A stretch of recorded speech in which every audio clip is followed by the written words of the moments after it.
Pois é, gente, o câncer de pênis é uma realidade alarmante aqui no nosso país, tá?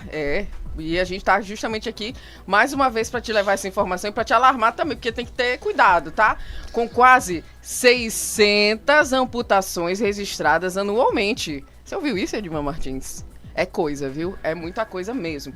A doença, gente, que pode ser evitada com cuidados simples, como a higiene íntima adequada e vacinação contra o HPV, ainda é pouco debatida, né? Mas tem que debater, tem que levar informação.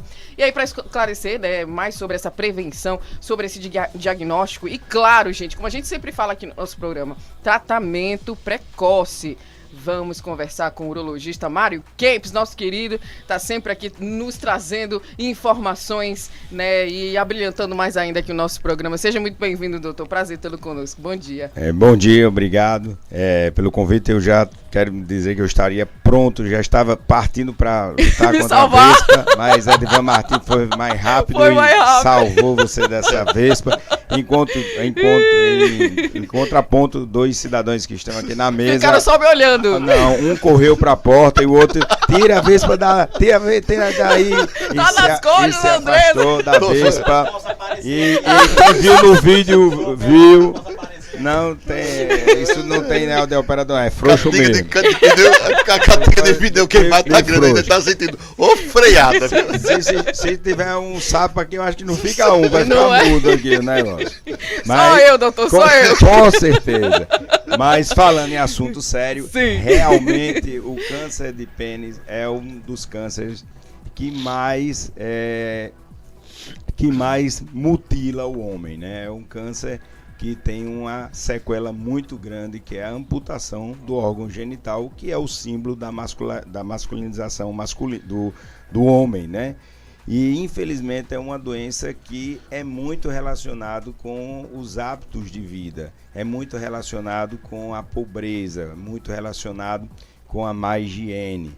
É tanto que é muito comum em países de terceiro mundo. Isso, o câncer de pênis praticamente não existe em país desenvolvido, é típico de país subdesenvolvido. E infelizmente dentro do nosso Brasil, as regiões que mais tem câncer de pênis é o Nordeste e o Norte do país, onde a gente tem um desenvolvimento socioeconômico mais baixo. E o mais importante é que é uma doença totalmente prevenível. Você tem como prevenir o câncer de pênis, porque é um câncer que dá através de maus hábitos de higiene. Então, principalmente a questão da fimose. A fimose, aquela pessoa que tem aquela fimose desde pequenininho, que nunca foi no médico, que nunca expôs a cabeça do pênis, que fica aquele esmegma, aquilo vai desenvolver o câncer de pênis, porque simplesmente não foi numa consulta ali médica, não foi no pediatra para poder fazer um diagnóstico, fazer uma cirurgia de fimose. Existem os quadros de infecção de repetição do pênis que fecha o pênis e leva a uma fimose também. Tá? Que faz com que o homem adulto, né, que já tem filhos, tudo, também não consiga ter higienização. Então isso acaba também levando ao câncer de pênis. E se ele for no médico fazer o diagnóstico, tratar aquela fimose, que é a cirurgia mais antiga do mundo, é uma cirurgia feita há mais de 3.000 anos, é uma cirurgia que é muito antes do que Jesus Cristo, porque os judeus já fazem essa cirurgia antes mesmo da Gênesis de Jesus Cristo, e é a cirurgia mais comum, e é uma cirurgia extremamente simples e que previne o câncer de pênis, né? O bisturi antigamente era pedra, né? Exatamente. E hoje, para ser judeu, você tem que fazer, né, que é a circuncisão, que é a mesma coisa da cirurgia de fimose.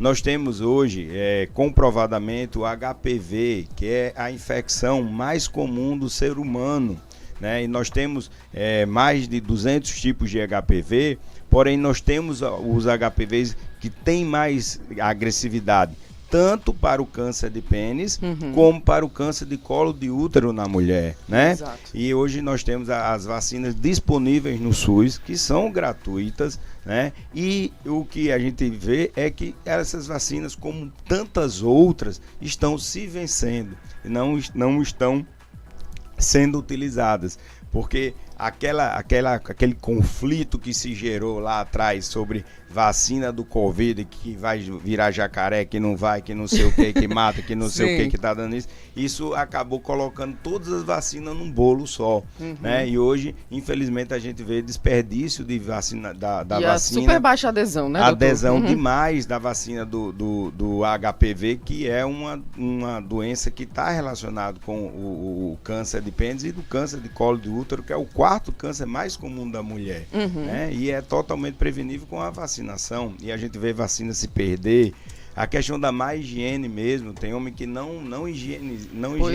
Esse é o principal fator, né, doutor, de prevenção? Exatamente, é tanto que na década de 90 teve uma campanha com o Zico, né, que Zico estimulava o homem a usar simplesmente sabão para lavar a genitália, ou seja, é uma campanha que teve uma divulgação a nível nacional. O Zico fazia essa campanha, onde mostrava que o homem tinha que arregaçar o pênis para lavar, porque às vezes ele simplesmente só passa aquela água ali por fora e não faz a limpeza interna.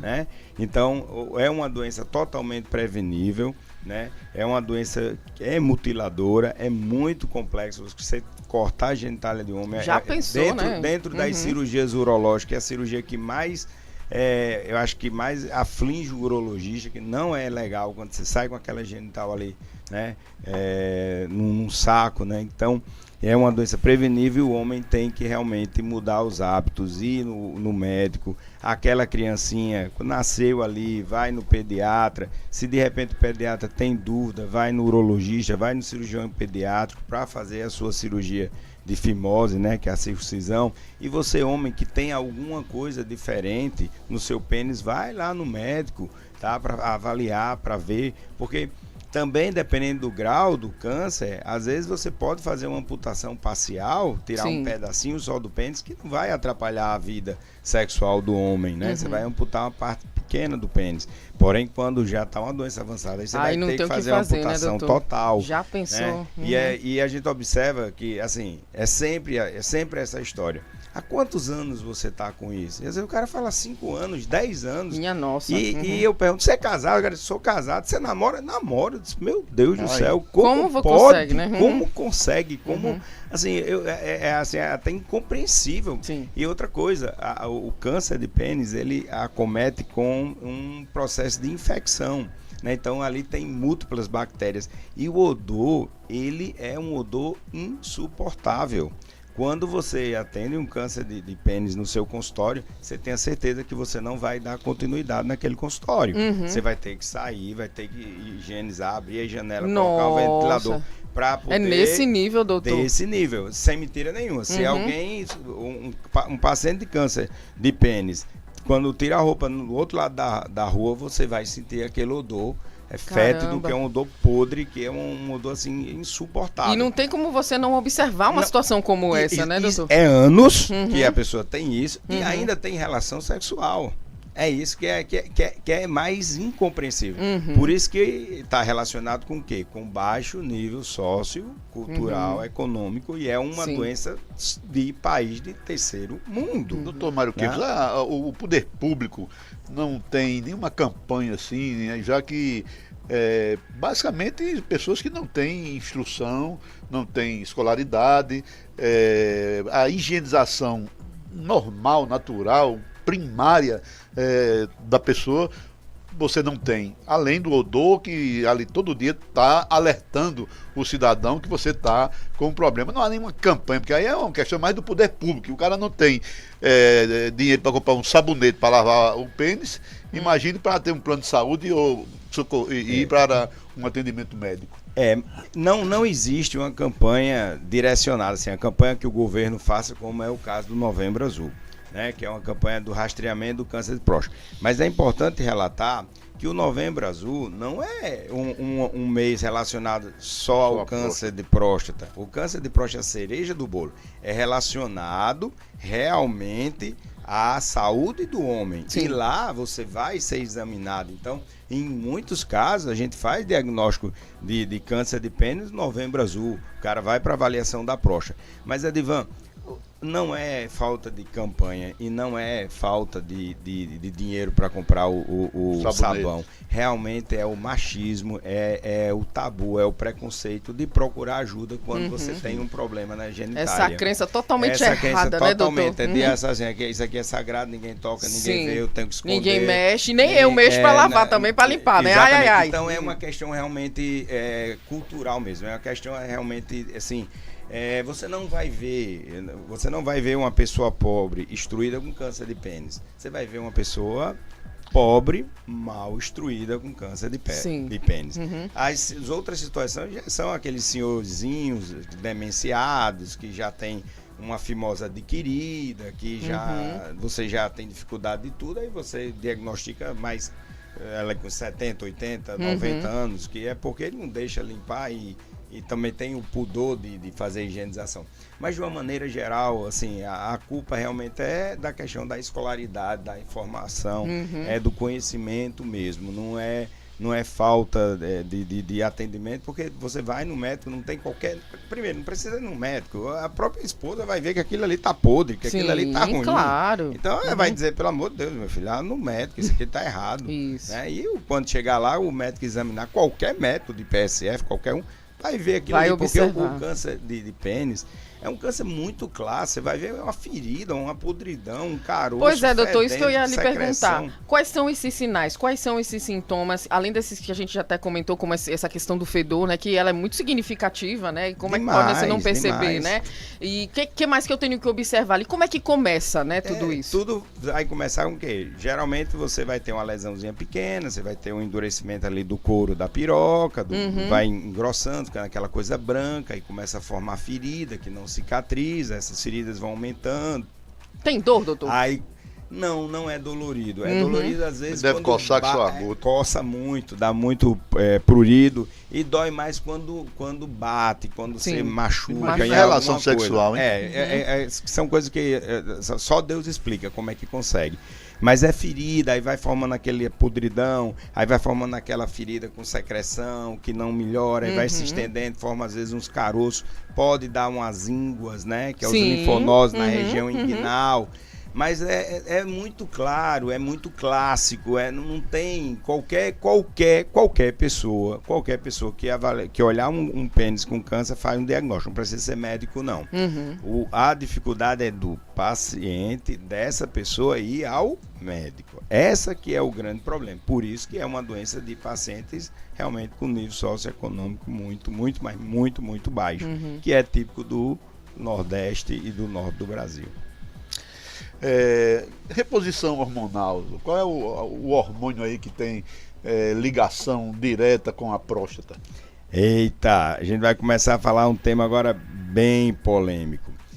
Hoje em dia, com a questão da internet, e hoje que todo mundo sabe de tudo, todo mundo fala tudo, e existe muito bandido na internet, né, que se bota uma gravata, bota um jaleco e sai falando coisas. Nós estamos vivendo hoje uma febre, né, de pessoas querendo fazer reposição hormonal. Hoje eu lhe digo que não existe nenhum dia no meu consultório para não ter 10% de pacientes que questionem a questão da reposição hormonal. Porque hoje o que você mais vê na internet é a questão da reposição hormonal. Né? Então isso é um problema que vai virar, se já não virou, um problema de saúde pública, porque as pessoas estão usando indiscriminadamente a questão da testosterona e isso tem um problema muito grande. Porque o que é que acontece? Vamos aqui do princípio, vamos começar do que é a testosterona. A testosterona é o hormônio masculino. A testosterona é o hormônio que faz a gente ser homem. Né? Quando a gente nasce, a gente tem as características sexuais primárias e as características sexuais primárias, e vamos ter as características sexuais secundárias. As características sexuais primárias no homem vai ser o quê? Vai ser o pênis, vai ser a bolsa escrotal, vai ser o testículo, vai ser a próstata, vai ser as vesículas seminais. Isso é o que faz a gente ser homem, é olhar ali. E a mulher vai ser o quê? Vai ser a vagina, vai ser a vulva, vai ser o útero, vai ser a trompa, os ovários, aquelas coisas. Mas se você pegar, isso era muito comum antigamente, né? Isso era muito comum na década de 20, 30, 40. E teve até uma novela, Chocolate com Pimenta, da Globo, que mostrou muito bem isso, né? É que se você pegar uma criança nasceu e você quiser criar essa criança como menino ou como menina, você vai criar, tá? Então você pega uma menina e você começa a vestir ele como menino, começa a deixar o cabelo dele curto, botar roupa de menino. Sim. E ele vai jogar bola, vai brincar e ele vai ser menino, né? E a mulher do mesmo jeito. Só que quando entra na puberdade, né? Que aí a gente vai ter a liberação, a produção dos hormônios sexuais, que no homem é a testosterona, na mulher é o estrogênio, né? Aí é que vai fazer homem ser homem, mulher ser mulher, né? É onde vai fazer o homem desenvolver o testículo, crescer o pênis, ter o estirão puberal, o engrossamento da voz, distribuição do pelo, da massa muscular, da agressividade, da força, do desenvolvimento ósseo, e a mulher com as outras características. Então você não tem como criar um menino como menina e vice-versa depois que entra na puberdade, né, por conta da questão do hormônio. Então a testosterona é um hormônio extremamente, é o hormônio masculino, é o hormônio que faz o homem ser homem, é o que dá o que dá as características do homem, né? Então o que é que está acontecendo? As pessoas estão empurrando testosterona para as pessoas, para aquelas que não têm deficiência de testosterona. Por quê? Porque quando a gente faz, muita vez, eu estou repondo testosterona. Vamos lá no dicionário Aurélio. Repor é dar algo que não se tem, não é aumentar o que você tem, tá? Então, reposição é dar algo que você não tem. Então, tem pessoas que têm testosterona normal e vai no médico e o médico começa a injetar testosterona nesse cara. Esse indivíduo que está tomando testosterona, ele vai melhorar em tudo, ele vai ter um ganho em tudo, ele vai aumentar a massa muscular, ele vai aumentar a quantidade de glóbulos vermelhos, ele vai melhorar a oxigenação, ele vai melhorar o tesão, ele vai melhorar a potência, ele vai melhorar a força, ele vai melhorar a destreza, ele vai melhorar o raciocínio, ele vai melhorar tudo. É tanto que isso é doping. Isso é proibido no esporte. Sim. Né? Então você faz a dosagem de testosterona e é doping, porque isso melhora o rendimento. Né? Então você não pode usar a testosterona porque você vai ter um ganho. Sim. Então qualquer pessoa, entre aspas, que tome testosterona vai melhorar. Então se eu faço testosterona para você, você vai se sentir mais forte, vai melhorar seu libido, vai melhorar sua força muscular, você vai melhorar tudo. Mas e o outro lado? Qual é o outro lado disso? Aí é que vem. Aí vem os problemas. O que é que acontece? O organismo da gente trabalha com o que a gente chama de biofeedback negativo. O que é isso? Resumindo, é o controle de quando tem muito, produz menos, quando tem menos, produz mais. Então vamos lá. Se você tem muita testosterona no seu organismo, o seu cérebro manda uma mensagem, né, o hipotálamo, para o testículo e diz assim: ó, testículo, não produz testosterona, porque tem muito, aqui dá certo. Quando tem pouco, lá, a glândulazinha lá, a hipófise lá, manda uma mensagenzinha pro testículo e diz: ó, produz mais aí, que tem pouco aqui. Então a gente vai controlando isso com o biofeedback negativo. Se tem muito, o testículo diminui a produção. Se tem pouco, o testículo aumenta a produção. No momento que você começa a tomar testosterona externa, você começa a injetar testosterona, o seu organismo vai perceber que você tem muita testosterona. Então ele vai começar a mandar mensagem para o seu testículo e dizer assim: ô testículo, não produz não, tem muito aqui. Ó, não produz não. E você vai tomando, fique quieto, tem muito aqui. E tem aquela história: o que não se usa se atrofia.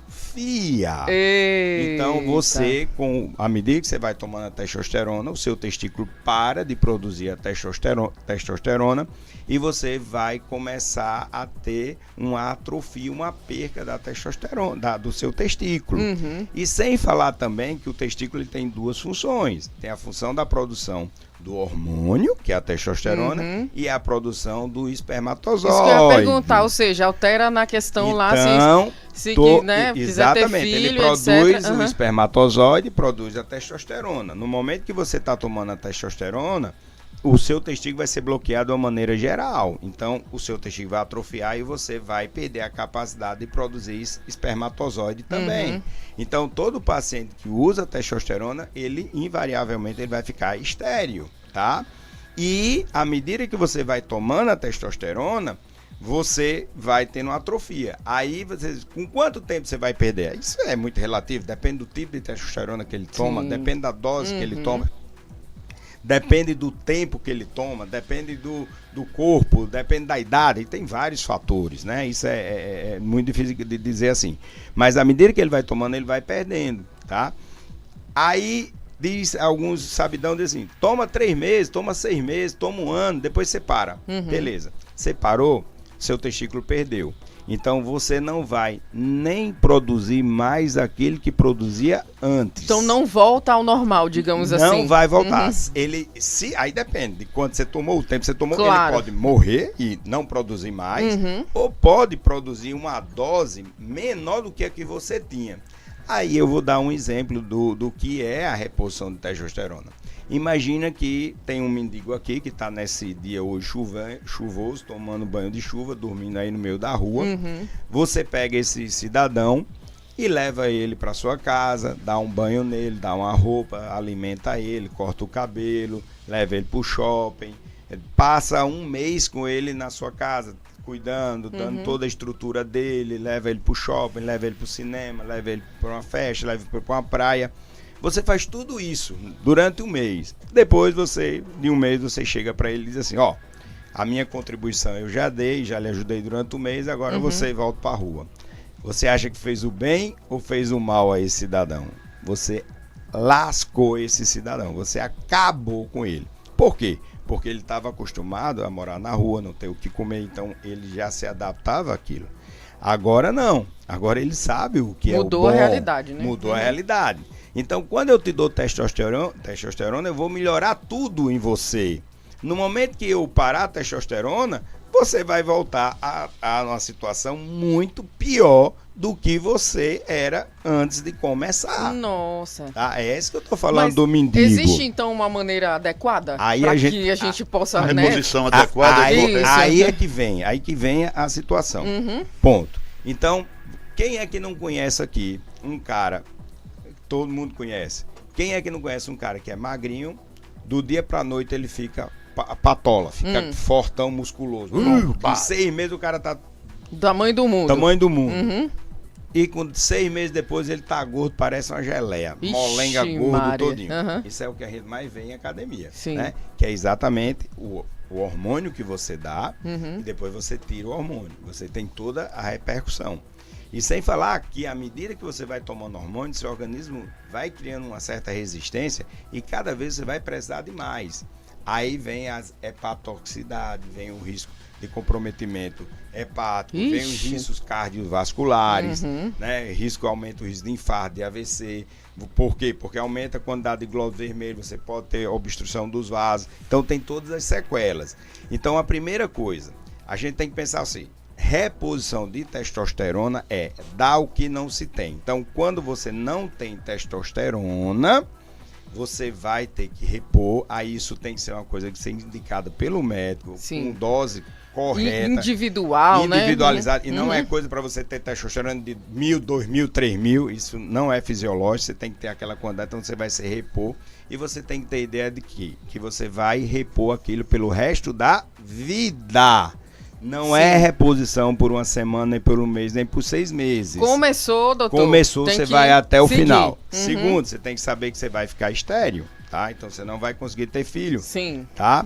E existem algumas situações pontuais onde o paciente precisa de testosterona, em algumas situações em que ele tem uma situação de estresse. Um exemplo, ele sofreu um acidente, ele teve um Covid, ficou 4, 5 meses internado, então ele definhou, ele atrofiou, ele perdeu massa muscular, ele está acabado, não consegue nem andar. Você pode fazer a testosterona ali controlada por aquele período para melhorar. Existem algumas doenças que há necessidade de fazer uma dose, mas isso é médico, não é uma questão estética, não é a questão de academia, não é a questão de beleza, não é uma coisa que você faça porque você quer ganhar músculo, porque você quer aumentar a potência, porque você quer acordar mais cedo, você quer quer trabalhar mais, ou quer raciocinar mais.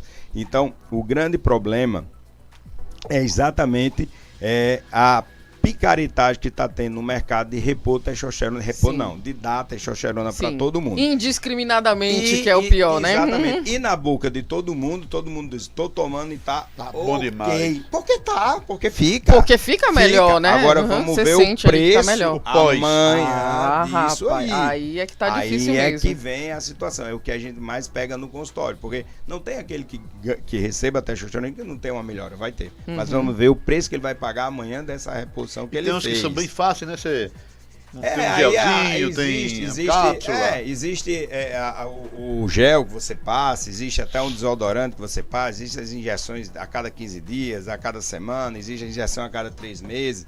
E aí no Brasil ainda não é permitido, mas existe até o chip que vai liberando, né? E aí existem várias outras maneiras. Mas assim, tem que acabar com essa história de que é uma questão estética, que é uma questão de beleza disso. Não, a reposição é dar o que não se tem, em algumas exceções, tá? E não é para transformar você em um super-homem ou melhorar tudo seu, não, porque tudo tem um preço, claro. Tá? Então, você tem que ter cuidado, que isso é uma coisa que a gente, hoje no consultório, a gente aborda demais isso. E só para dar uma informação, apenas 3% dos pacientes que chegam com queixa de estar preguiçoso, gordo, gordura central, perda de libido, perda de potência sexual, insônia, e etc. Apenas 3% desses pacientes que chegam no consultório têm realmente deficiência. A necessidade.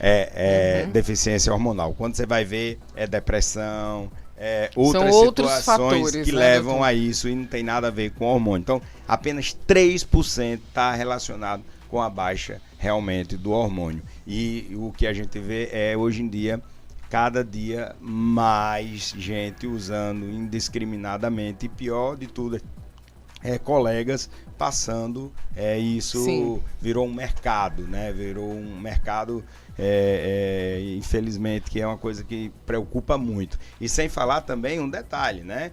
Que é importante. Sobre a questão da próstata. Pois é, isso que eu ia perguntar. O que é que afeta isso, a gente começou, falou. O que é que acontece? Que é importante. A testosterona não dá câncer de próstata. Ponto. Isso é provado, não dá. Isso não cabe essa discussão. Porém, a testosterona pode acelerar muito o desenvolvimento do câncer do próstata. Aí eu vou dar uma explicação. Se o homem já tiver ali a tendência, né, doutor? Não é nem a tendência, se ele desenvolver. Vou dar um exemplo.